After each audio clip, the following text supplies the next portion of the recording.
Welcome back, everybody. It's been a minute. Welcome to all the new subscribers. Really appreciate you guys subscribing. A little bit of housekeeping before we get started, guys.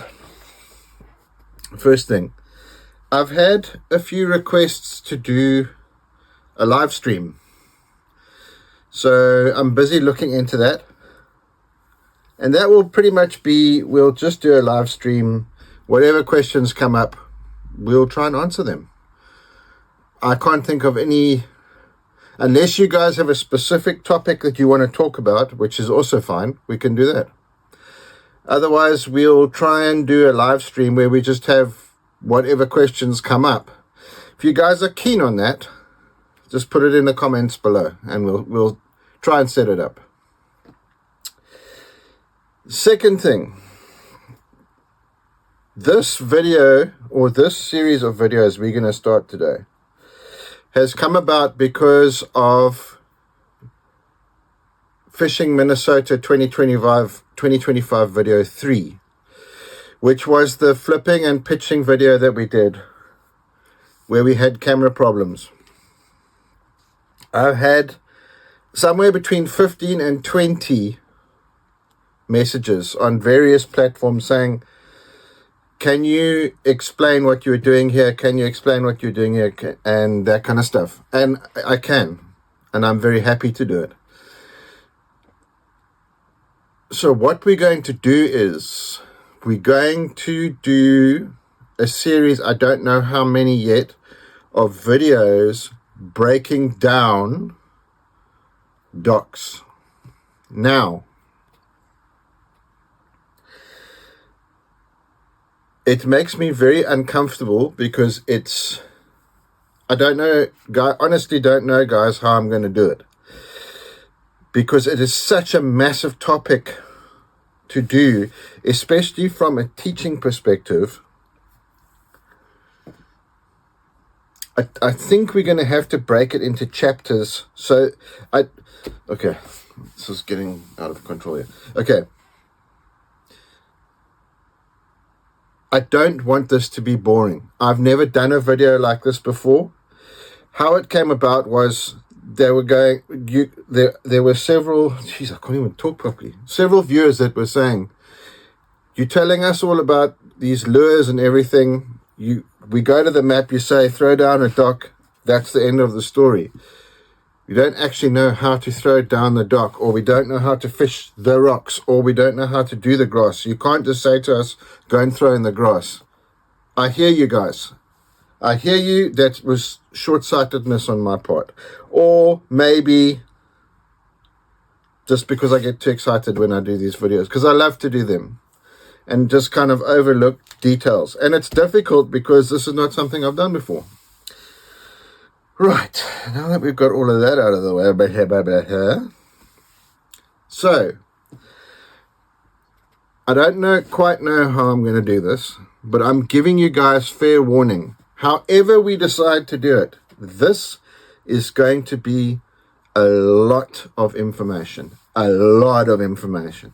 I think what we might do is put it in chapters, maybe. And what I encourage you guys to do is watch little bits at a time. I have fished docks now. Even in South Africa, we don't really have docks, so to speak. We have jetties there. Pretty much my whole fishing life, whether it be bass fishing or other types of fishing. And I have quite an intimate understanding of how they work. I particularly like to fish docks when I go to America. And quite uncharacteristically, I like to fish docks in the north of the country, in Minnesota and Wisconsin. Whereas I would imagine a lot of the dock fishing happens in the south of the country. I like it in the north. It's very productive. I catch quite a lot of big fish doing it. It's a bit more challenging. A lot of weed growth around the docks, that type of stuff. Okay, I'm getting off topic. Okay, so what I suggest you do, go and watch chunks, the video in chunks, go away, digest it, maybe remember what part of, or the timestamp at that part of the video, come back, watch a little bit more. That's the part of this that makes me uncomfortable. Usually we do quite a broad overview of baits or whatever the case might be, and this is going to be a deep dive. About one type of structure or cover. So I hope you enjoy it. Let's get into it. Okay. I think a lot of this video I'm gonna have to do with a close-up. So what I've done is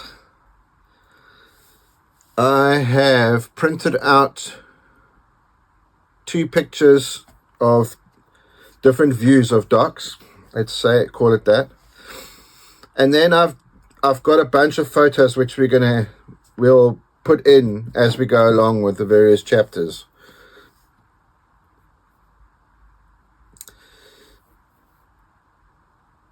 The reason why this is such a tricky thing to discuss, and I'm going to, where it's applicable, I'll try and do it from a northern and southern perspective. It's, although there's a lot of similarities between the two halves of the country, and we're specifically talking about North America here, there's a lot of things that are different. The thing that's the constant, is that a dock by itself is an ecosystem. And what I mean by that is, and this is something that you guys really need to think about what I'm saying here, particularly in lakes that do not have a lot of cover or structure in them. So let's use a absolutely horrible example, but it is one that a lot of you will be familiar with. In lakes that get sprayed, where all the natural vegetation is killed off for water skiers? I don't know. Pretty stupid to me, but whatever. Anyway, in lakes that get sprayed, where you have die-off of your weeds, which is the natural habitat for the entire ecosystem of the lake. Small fish, crawdads, the bass live there, and all the other predatory species of fish in the lake will visit there to get their food. Let's just kill all of that. Particularly in grass lakes, where that happens. If there are docks in that lake, that is pretty much the only structure and cover that is left. Think about it, guys. So if you have, and believe me when I tell you this, there are a lot of shallow grass lakes in the northern part of North America. I have spent some time up there.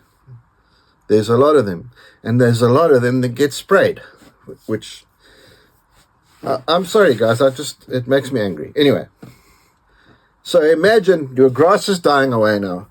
That entire ecosystem has been destroyed. Where are the fish? And when I say fish, I mean all the fish in the lake going to gravitate towards. There's one of 2 places. They can either go deep or they can run super shallow to the docks that are on the lake. Good. So that by itself creates an entire ecosystem. The little fish will go there and the predatory fish will follow them. Okay. On lakes where there is a lot of different types of cover and structure, there may be riprap banks, deep rocks, tules, different kinds of emergent and submerged weed, all of those kind of things. Why would you choose to go and fish a dock above those things? And the simple answer to that from me is because you can. There are going to be times of year on that lake, in the life cycle of all the little creatures in that lake, the baitfish, the bass, and any other predatory fish that are in the lake, where the bass and the baitfish will naturally gravitate towards docks.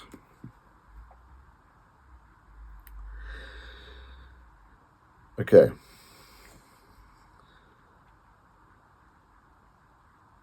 In the south of North America, the docks are not taken out of the water other than for maintenance, if there's maintenance being done on them or something goes wrong with them. In the northern part of North America, the minute that winter starts to show its teeth a little bit, the docks get pulled. And that is so that they don't get destroyed when the ice comes. Okay. So in the northern part of North America, those docks are a temporary ecosystem for the fish. But I will tell you, within days of those docks getting put in, the fish find them. And I mean within days of them going in, the fish will find them. And the reason for that is the dock, regardless of where that dock is in the world, provides things that are required for bass to survive. So it requires shelter from the sun. Remember, guys, we always make a joke of it. Bass don't have eyelids. So at periods of very bright sun, they need somewhere that they can hide away and be in the shade. Okay, that's the first thing. The second thing that it does, it provides an area that they can ambush from. So they can wait in hiding, and when their food goes past, they can ambush from that place. And the third and maybe slightly controversial thing that it provides, because it's not always the case, is it provides an area that they can spawn around. It may not necessarily be under the dock, but they will spawn around docks.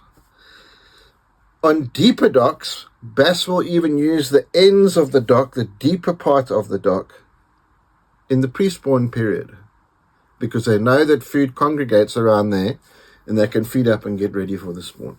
Okay.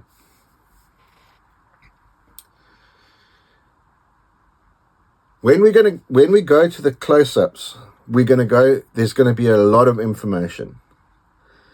A lot of information. And that's why I said to you guys, do it in chunks. I don't know any other way to do this, guys. I wouldn't normally just dive into a video like this, which is such a lot of information. But the number of requests I've had, I can't ignore that. So as uncomfortable as I am doing this, we're going to just have to muddle through it together. Yeah. It's completely not the way that I would normally film a video. Let's put it that way. All right. Okay. So, let's just quickly talk about the different types of docks that you get. For those of you that are not familiar, and for those of you that want to learn how to fish them, the majority of docks that you get that are, let's do the removable ones first. It is essentially a frame either made of wood or metal that has horizontal planks going across it, legs or posts going down. Some of the posts have feet on, and some of the posts have wheels on them, usually big plastic wheels, so that they can pull the docks out in the cold seasons of the year, the winter, the late fall and the winter, and into the early spring. Okay. They can have any number of things attached to them, guys. So when we talk about docks in these videos, We are talking about docks, walkways that go from the land into the water, essentially, where you could tie up a boat, or there may be a boat lift attached to that dock, or those plastic things where you can ride a jet ski onto, personal watercraft onto. They may have swim platforms attached to them. There could be slides attached to them. Most of them have a set of stairs going into the water. So if you wanted to go for a swim or by accident fell off the dock and you wanted to get back onto the dock, you can climb up the ladder. If you watch that video that I just spoke about a little bit earlier, you will see how excited I get about ladders. It's unnatural. Okay. So in your mind, you can imagine any number. There was nothing in this particular spot of the lake. Now the seasons change. Bang! It's all this structure and cover available to the bass. And they love it. A lot of the northern lakes have either, at the beginning of the season, very deep, sterile, tea-colored water with the odd reed bed. And then as the season progresses, the weeds grow. But in the northern lakes, the weeds either die off completely in the wintertime, or they die off to such a degree that there's just their roots or their tubers or whatever remain beneath the mud. And there's just literally stems sticking out. Now, all this stuff has been put in to that area of the lake that wasn't there before. And then another one and another one and another one as the docks go in all around. And then later in the season, the weed grows. And a lot of the weed grows around the docks in northern lakes, as I'm sure it does in some of the southern lakes. But people have now got clever, and they now have little doodads that keep the weed away from their docks, obviously, because they don't want their boats' propellers getting fouled, or maybe they swim off their docks, or whatever the case is. Right. In the south, the docks are not removed, other than if they're having maintenance done. Those are permanent structure. That's more structure than cover, because they don't get removed. So they have the opportunity to create entire ecosystems, exactly the same as what I've just explained, but it's permanent. So what differentiates one dock from another one?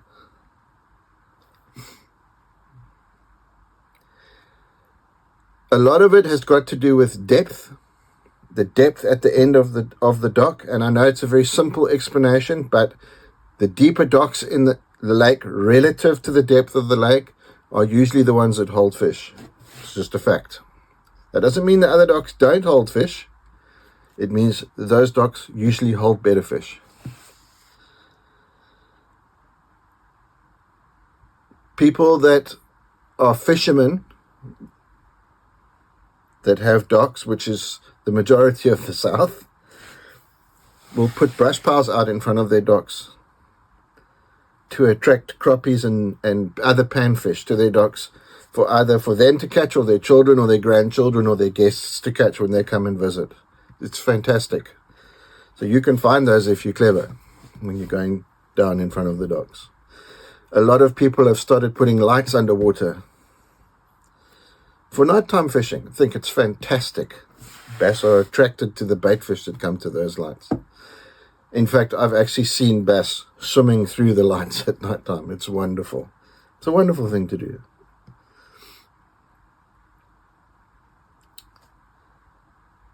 So that each one of those docks essentially is its own little world, and that's how you have to approach it. How that helps us is, a lot of the time when we're going along in our boat or kayak or whatever we do, you can physically see, if the water is clear in that lake, what lives under that docks. How much weed is there around the outside. Maybe there's a brush pile off the front of the dock. There comes a cable into the water. There's a light there at night time. There's lights coming off the dock that attracts bugs at night. Bugs fall in the water, bluegills come up, or little bait fish come up, eat the bugs, bass eat. That's how you guys have to think about it, particularly in lakes, in busy lakes, where there's a lot of docks, there's a lot of activity on the lakes, where people use their houses a lot. In my opinion, those are lakes you got better chance of catching fish out from under docks.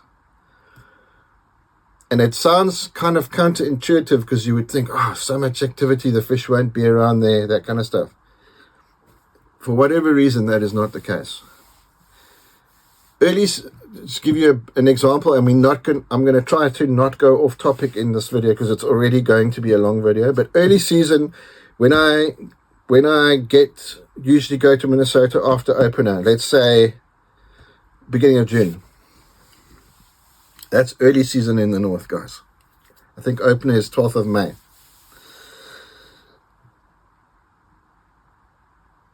To you southerners, they have a closed season for bass in Minnesota.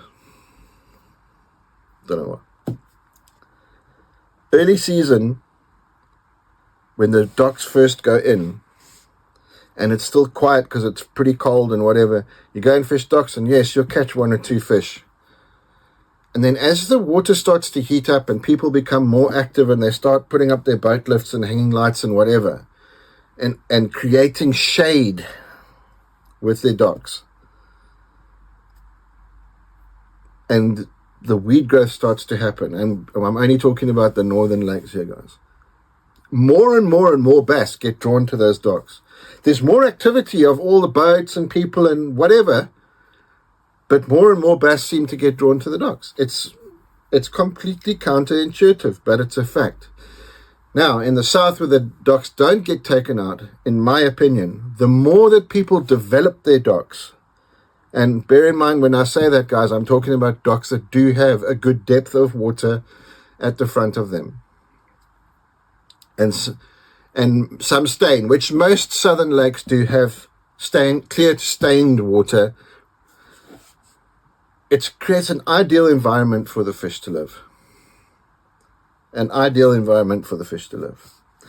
So let's go to the close-ups, and we'll start explaining how it works and a few other things. And then we may or may not come back to main camera. I'm not sure yet, because I don't know how this video is going to pan out. But thanks for being here and coming along for the ride. Guys, if it goes to multiple videos, which I think it's probably going to, this is a massive topic, please watch it through in chunks and put your comments down below of whether you like this type of video, and then if there's enough interest in it, we'll do another one. But until I've worked out in my own head what the format is, it's probably going to be, this video is probably going to be a bit of a dumpster fire initially until we get a flow going. Okay. All right. Thanks for joining me, guys. Right. That is going to do it for part 1. A lot of information to take in. Really a ton of information.